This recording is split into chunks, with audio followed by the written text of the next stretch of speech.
I've been busy working on my dissecting design on the Command & Conquer series, hoping that nothing big would be happening to distract me from it. And yet, we got some major and just horrible news with studio layoffs and closures over the past 2 weeks. Best part, of course, best, being that it comes from studios that have won Game of the Year winning awards, such as Roll7 and Tango Gameworks.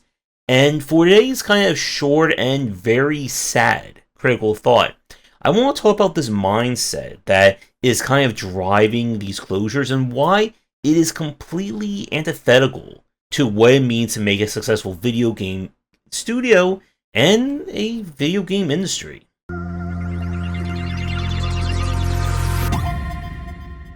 As we've talked about plenty of times here, the video game industry is no longer considered young when it comes to the entertainment medium. It is now a multi-billion-dollar market, with shareholders, investors, 401ks, and other businessy dynamic words. And over the past 10 years, or shall I say from the 2010s on, there is this very major point of consolidation when it comes to the major studios and publishers. There are far fewer publishers today than there were 15, 20 years ago. And it has become this case again of kind of the oases and the deserts of the industry. This is what we kind of talk about when it comes to the mobile market. That for every Clash of Clans, Farmville, Angry Birds, there are dozens, if not hundreds, of other studios that are trying and unfortunately not succeeding at sustaining themselves. And when it comes to the AAA space, perhaps one of the worst things that has happened has been the explosion of success of live service, games as a service model. The likes of, again, your Genshins, Arknights, even going with stuff like Deep Rock Galactic, Call of Duty, Destiny, and all those. And when it came to kind of what we saw over the past 5 to 7 years on the AAA side, has been this kind of the same push we see from any major industry. And that is appeasing the shareholders. You can see this in any market, that there is this push not for sustainable money, but for continued money.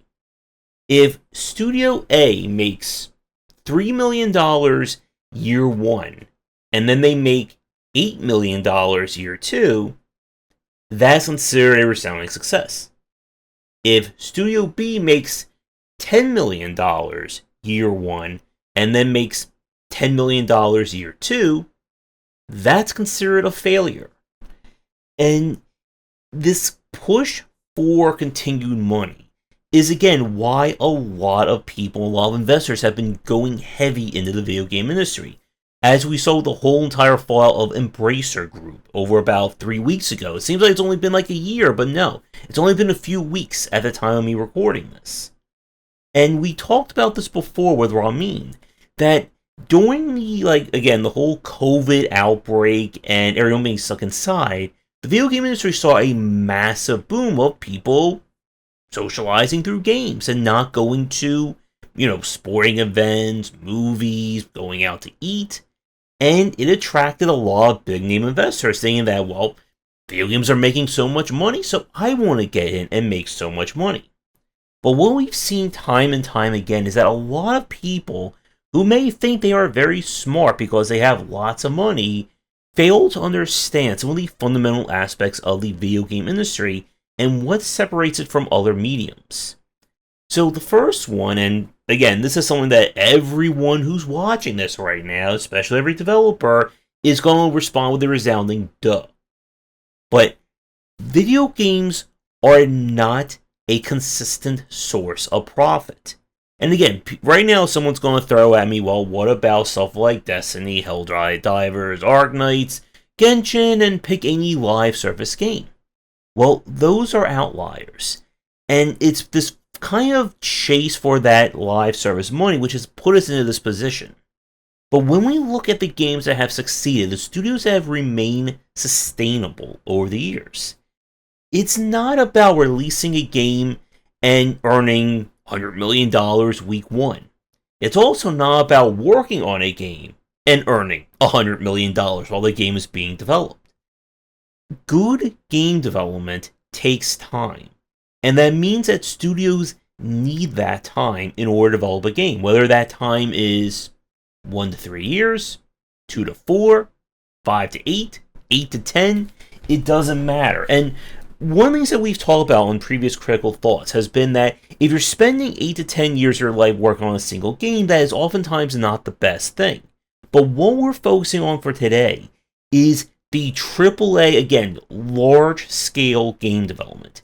That is, teams of dozens, if not hundreds of people working on a singular title. And in this space, it takes a lot of time to make a game. And more importantly, it takes a lot of time for these games to recoup their investments.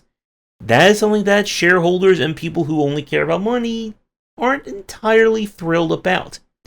If you expect a game to immediately earn back the development costs and start earning profit within the first week of it being released, it's not going to happen. And I remember this interview that Suda51 gave. This was like way back. I think this was like early to mid 2010s, following the release of Killer 7. And they talked about how they understood that the game they were making was a weird and off-the-wall title. They knew, and they made it very clear to their publisher, that this is not a game that's going to become a Game of the Year, $500 million profit best-selling game. They knew it was going to take time and word of mouth for that game to succeed. And it eventually came true. One of the things that we see with the games that have become successful, stuff that, again, we can now say is close, like Hi-Fi Rush, The Evil Within, even something like Ghostwire Tokyo, which now I'm even more pissed off because I forgot that Tango worked on Ghostwire, is that games that really become like testaments to the success of a studio, they take a lot of time for them to get noticed. Maybe the game was released at the wrong time. Maybe the game did well, but word of mouth hasn't spread yet. And with the likes of, again, Hi-Fi Rush, Roller Drome, and even now we can even throw Prey 2017 into the mix. These are games that become staples. They take on a very long form or long tail investment or long-term support and revenue earning. Because as more people hear about these games, more people are going to check them out. And one of the things that we've talked about plenty of times here is that the goal of a sustainable studio is to get a very illustrious and prestigious portfolio of games.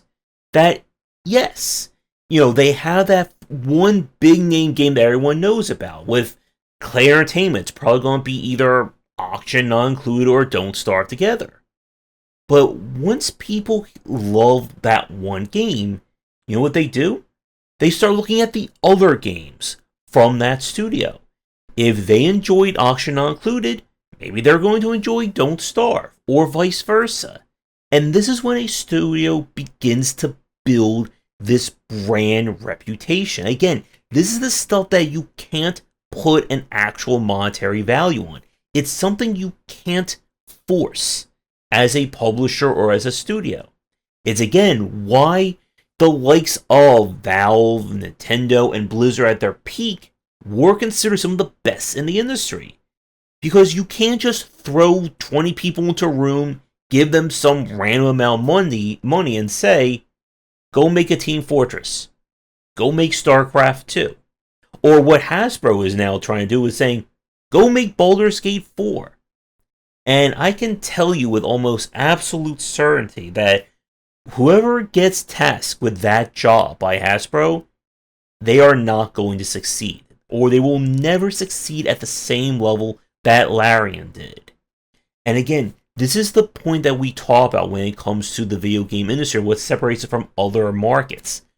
People are not interchangeable. Studios are not interchangeable. If you think that the studio that was known for making a third-person platformer, if you just throw enough money at them, they can turn into making a live service Call of Duty clone that will succeed 10 times more than Call of Duty. It's not going to happen. And it's again why we see so much praise and success out of the indie market. That the people that work for a lot of the indie studios, who create their own indie studios, they create around a specific mindset or a specific style game that they want to make. And those games resonate more than just making umpteenth Call of Duty clone or umpteenth live service Marvel Avenger clone style of games. And even when you try to force a studio to do something like this, as we saw with the entire fallout of BioWare's, whatever the name of that game was, maybe will come to me by the end of this video, but the one that we now refer to the term as BioWare Magic as a major problem. You can't just throw money at a studio and expect it to return that investment 100 or 200 fold. And for long-term sustainability, a studio needs to be able to fail. It needs to have that one dud or make duds until they get that big name success. Now, should a studio get 50 failures in them that the publisher will recoup or cover every single time? Probably not. But if you know that a studio has a lot of prestigious members in it, if you know they have worked on a super phenomenal game, how about a Game of the Year winning game? Then, yeah, they can have one mulligan. They can have several mulligans. If your game wins Game of the Year, that studio should be given, full autonomy to do whatever the heck they want. And maybe it fails. Maybe you do have that middling kind of title. Maybe you make that very weird, very experimental game that, okay, it only sells enough to recoup the investment. Okay, let them try something else. One of the kind of sad points about this is kind of Square Enix's announcement over the last few weeks that they're going to stop working on short-form experimental games. And you see, this is one of the secrets of what we see from major studios, or getting those major names out there, is that a studio needs to be given the freedom to work on their titles. Whether it is a super massive 5 to 10 year investment that could very well be a studio-defining game, or they work on this little tiny game. Maybe it's a 6 to 12 month project, just this very weird game. They're not expecting a lot, they're not putting a lot into it, and you never know. Again, people tend to forget this, but Hearthstone started out as just this pet project from one of their internal kind of game dev teams at Blizzard. Hearthstone did kind of well, I thought, right? It did okay. But you need to give teams room to experiment, and you need to give them room to fail. Because if the first time, or if you put together a studio in the very first game, you close them immediately after, all that talent, all the team dynamics, the studio culture gets thrown out the window. And that's the kind of stuff, again, that money can't buy. And it's why we see from studios like Larian or Arrowhead that they're having phenomenal success because they survived long enough to be able to make the game they want, to put everything they have into it. Maybe it succeeds, maybe it doesn't. But if you want to see these successes continue, then you have to give studios the time, the money, the resources, and more importantly, the job security to keep going. Because again, as we were saying earlier, the fallout of 2023 in terms of kind of the Embracer Group issues and so on, we said this last year that we were not going to see the full ramifications of this until 2024, 2025. And those chickens have come to roost.